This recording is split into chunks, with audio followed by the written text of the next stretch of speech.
بے اولادوں کے لیے ایک بہت عظیم تحفہ ہے میرے بھائیوں، اتنا زبردست تحفہ ہے، جس نے بھی شروع کر دیا ہے وہ اللہ تعالیٰ کی کلام ہے، اور بہت آسان بھی ہے، مختصر بھی ہے، صرف یاد کرنا ضروری ہے۔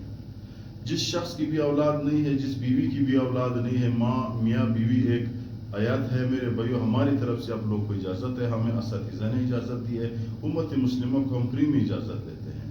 ہم یہ نہیں کہتے کہ چینل سبسکرائب کریے، ویڈیو شیئر کریں، نہیں، یہ نہ کریں، بس ہم آپ لوگ کو دے رہے بھائی، اللہ تعالیٰ نے ہمارے اساتذہ نے ہمیں دیا ہوا ہے، ہم آپ لوگ کو دے رہے ہیں، ہمیں اجازت اسی طرح ملا ہے کہ بھائی دیا کرو، لوگوں کو بتایا کرو۔ تو یہ ہے میرے بھائی ایک آیت، رب لا تذرنی فردا وانت خیر الوارثین، اے میرے رب مجھے اکیلا نہ چھوڑو، وانت خیر الوارثین، آپ بہتر وارث ہو۔ اس آیت کو کیا کریں؟ جب میاں بیوی آپس میں ملتے ہیں، اولاد نہیں ہے یا نرینہ اولاد نہیں ہے، دونوں کے لیے ہے، میاں بیوی ملتے ہیں تو میاں بھی 7 دفعہ پڑھے ملنے سے پہلے، بیوی بھی 7 دفعہ پڑھے ملنے سے پہلے، اول آخر میں درود شریف پڑھے، اب بیوی بھی اپنے آپ پہ چپ کرے، میاں بھی اپنے آپ پہ چپ کرے۔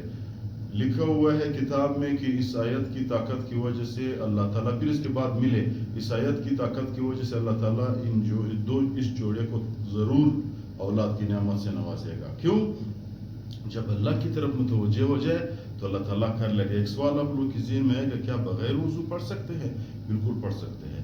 بغیر وضو قرآن مجید کو ہاتھ لگانا منع ہے، آیت اور تلاوت بغیر وضو انسان قرآن مجید ہاتھ میں نہ ہو تو پڑھ سکتے ہیں، اس کا ثواب بھی ملتا ہے۔ بغیر وضو ہم میاں بیوی پڑھ لے، پھر اس کے بعد ہم بستری کریں، مل لے، انشاءاللہ تعالیٰ اللہ تعالیٰ اس کو اولاد کی نعمت سے نوازے گا۔